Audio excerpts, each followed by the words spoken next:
From the first episode I'd written to Mogotio. Mogotio is a small town that is at the equator, an invisible yet as very significant line. My destination was a modest curio shop run by the remarkable Miss Anne Keter, a woman whose deep understanding of geography had earned her recognition beyond the borders of Baringo County. I'd first spoken to Anne over the phone.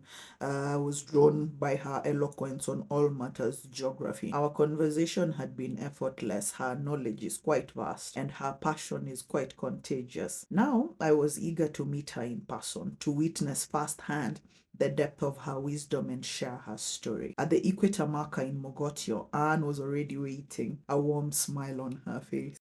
You're highly welcome to the Equator. Thank you. So, I want to guys, this is Anne Keter. She's like a famous TikToker. Her shop was a treasure trove for cultural artifacts, but today was about something much greater than souvenirs. It was about understanding the very forces that shape our world. Anne wasted no time diving into an explanation of the equator's significance. So, I want to take you through a simple experiment about the Equator. So, as you understand, Equator has had into two, the north and the southern hemisphere. This is the point where the Earth's hemisphere meets.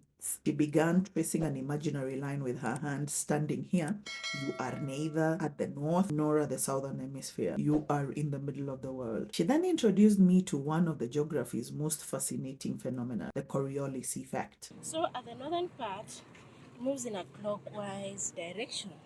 At the south is anti-clockwise. Now, examples given at the northern part is vice versa to the southern part of the hemisphere. I hope you still remember the coining plants like these, the flushing of the toilet or the sink, the hair, the cyclone swings. At the southern hemisphere goes in anti-clockwise. Observation made. Observation is what you've seen from your naked eye. Yes. At the north was clockwise, Yes. the south is Anti-clockwise. now, as the water reduces from the bowel, the rate of rotation reduces. So as you go further from the equator, the winds become stronger. As you come closer, it reduces. So at the line should be still.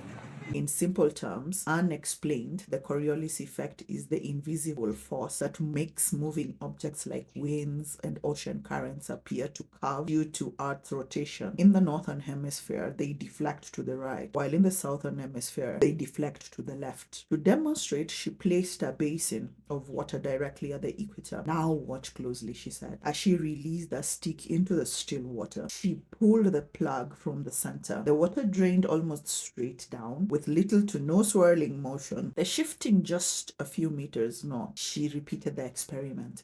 The water spiraled clockwise. When she moved south, the water spiraled counterclockwise. I was in awe. The phenomena I had only read about in books was unfolding right before my eyes. Beyond her geographical expertise, Anne was also a passionate advocate for gender-based violence awareness.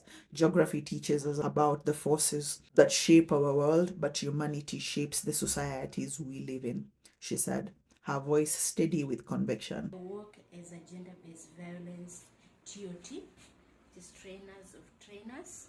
So I teach people about their rights in the community, and they know their rights due to gender-based violence. There are many types of gender-based violence. There's economic violence. There's also the dhulma ya kijinsia. For example, when a person being raped, a child being defiled. So we have to help the villagers in the village so that they can understand the step to follow when the child is defiled. Also to the reporting process of gender-based violence. On top of that, I work with sustainable development in the community and advocacy. In the village, there's some village there's no hospital, there's no roads. So we work with the government.